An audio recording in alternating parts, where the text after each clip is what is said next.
Hey guys, Sinan right here. This is going to be my chapter review to One Piece 898. I promise I'll be there. Now, we got a hell of a chapter today, boys. I love this chapter. Like, I'm going to say it straight away.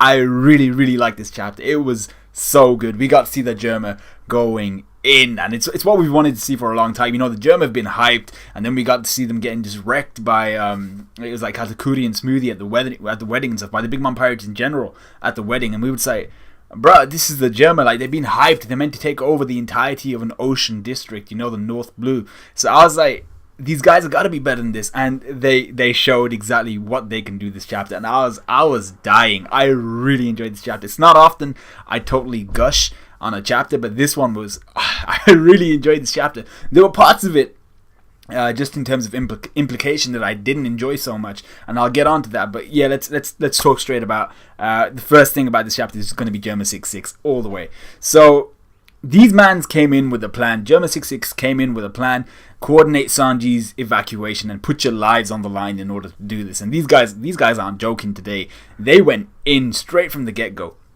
So they did it with style too. I mean, like, we start with Ichiji trash talking Oven, saying how the Germa slammed down Nustorte, which is one of their brothers. I'm not sure if it's Nustorte or Nustorte or whatever, but it's one of the two.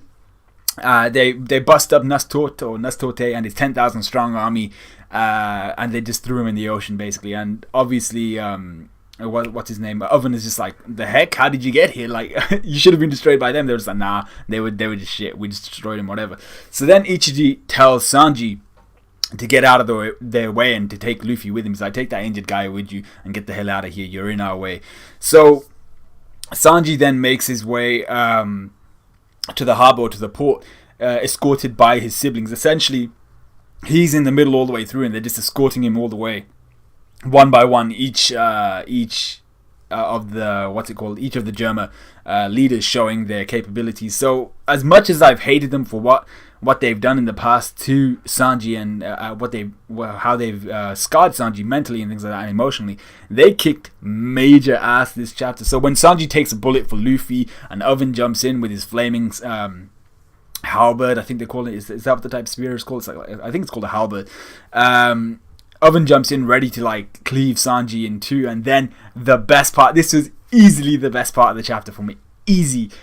So it's a really well drawn double spread as well, which made it just that much more awesome. I mean, like, Oda really put in some work this chapter, and I really enjoyed this double spread. But the best part of the chapter is when Ichiji just stood there like this.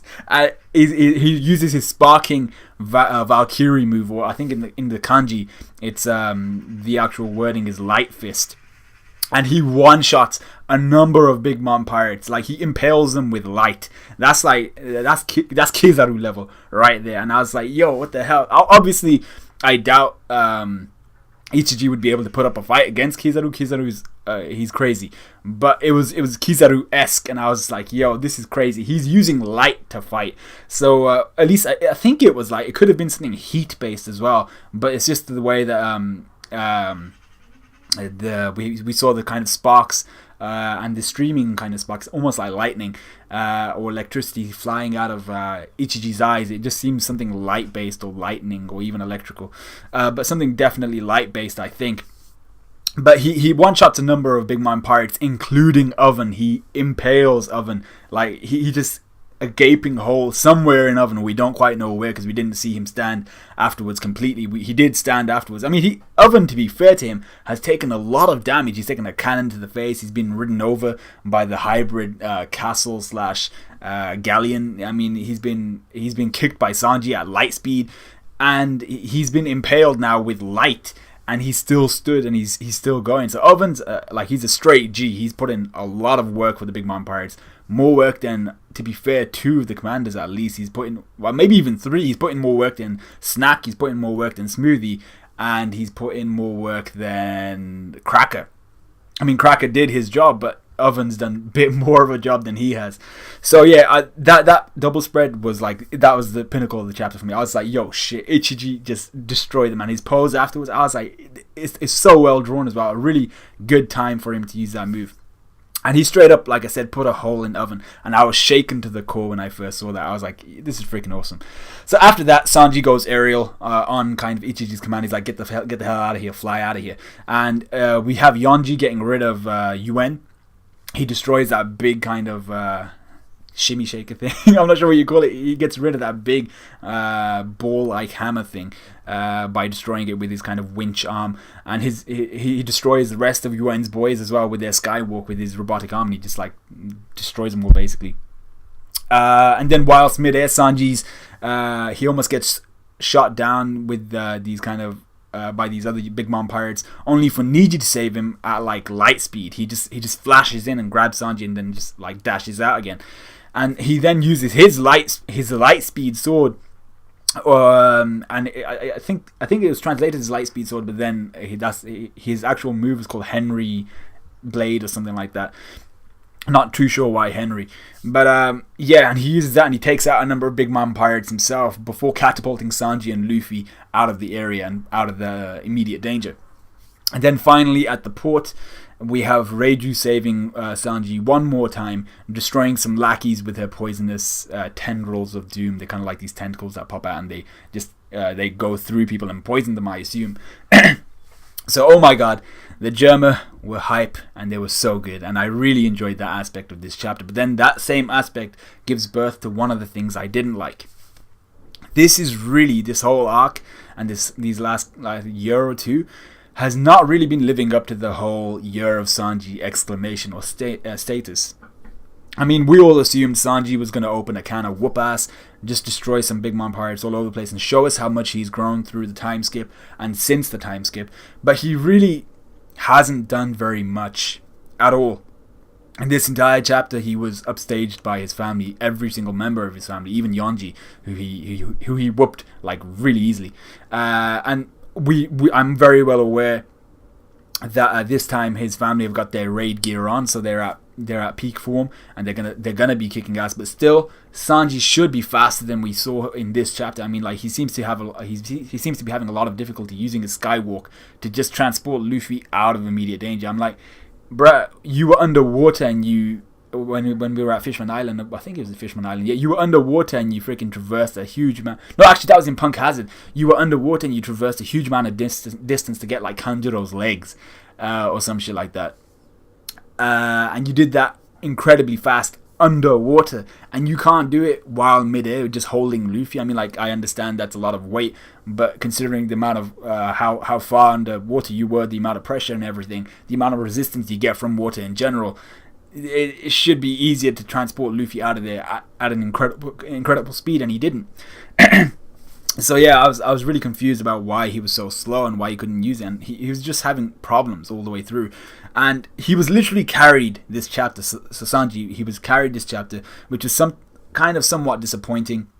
And on that front, this has really not been the Year of Sanji that we were expecting. I mean, it did revolve around Sanji. That's something else we were expecting. We knew it was going to revolve around Sanji, but not really in this way. He hasn't really won anything. He hasn't achieved anything beyond like taking out a few people, having that scene where he stood kind of above his family and he's just like, yeah, I'm sick and all that. But I'm just like, Sanji really needed a big time win this arc, and he didn't really get that. So I'm hoping the way this chapter ended, I don't think it's going to finish as easily as it did. Finish as easily as it looks like it's going to finish, as in Sanji just jumps on the ship with Luffy and everything's good.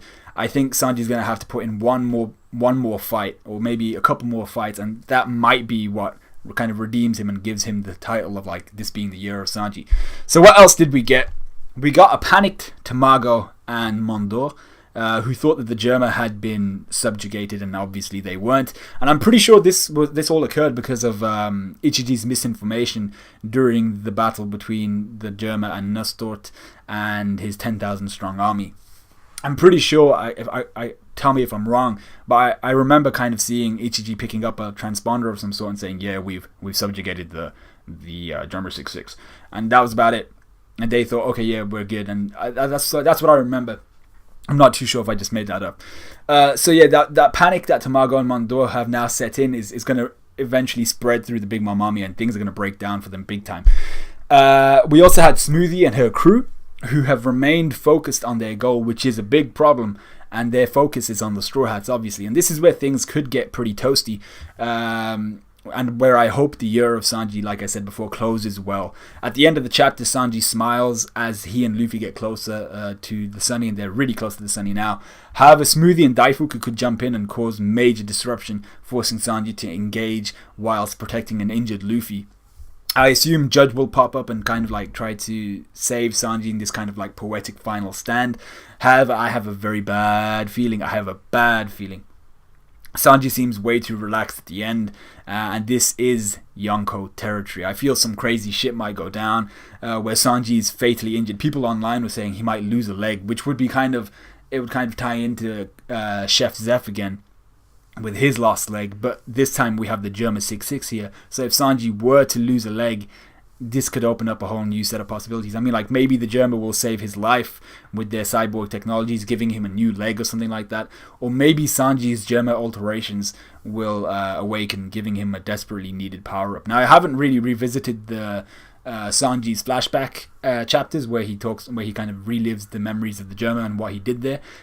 But I think he's completely human and he can't actually awaken his Germa abilities. But if there is a possibility of that happening, let me know for starters. But if there is a possibility of that happening, I hope it happens, because Sanji needs a power-up big time. And the Germa could really provide him with said power-up. I mean, depending on if he loses a limb or something and they replace it with their technologies, or whether he awakens that Germa alteration thing that they had when they were younger, when they were in the womb actually.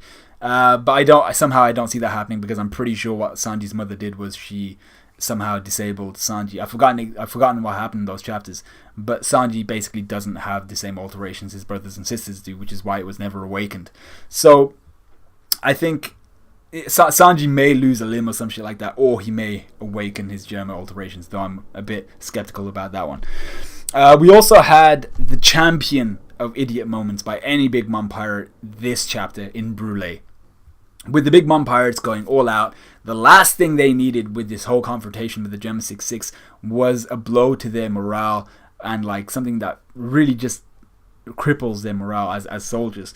So right on cue, we have Brûlé choosing this precise moment to announce to the world that Luffy was indeed the one who single-handedly took out Katakuri, shocking their entire family. We have multiple panels where you just see the responses of all the entire family, and you have Oven there, like, he's questioning Katakuri, like, Katakuri, did a kid really just beat you? You have an undefeated legacy, what the hell? And the best part of this is Brûlé just shouts it out like no one's there to listen, apart from her family. But we know we know someone's been introduced this arc. Big news, Morgans. He's gonna be there. He is definitely gonna be there, and if he's there, GG for Big Mom Pirates. They're gone. They are done. Like, she's just let them know that a supernova, a rookie essentially that's just come into the new world, has taken out a Yonko's commander, and one of the best, their best commander in actual fact, their best commander in Katakuri, and he was taken out single-handedly by a rookie who has years less experience in every aspect, in terms of haki usage, in terms of military command. And the fact that Luffy's entire crew wasn't even with him when it happened. So that's going to be crazy if Big News Morgans managed to get that out. We also see, this is kind of like the final point in the chapter, because I've already spoken for like 12 minutes or something. But we also see the new giant pirates' navigator, Road, on the cover spread. He looks pretty cool, but really he's kind of just like he's playing second fiddle to the rest of this chapter, and he's easily lost within the rest of this chapter. So yeah, he looks cool, but the rest of this chapter was just straight fire. So yeah, let me know what you guys thought of this chapter. Like, comment, subscribe, all that good stuff. I really actually want to know what you guys thought. Just let me know in the comments and all that good stuff, and I'll see you guys in a bit.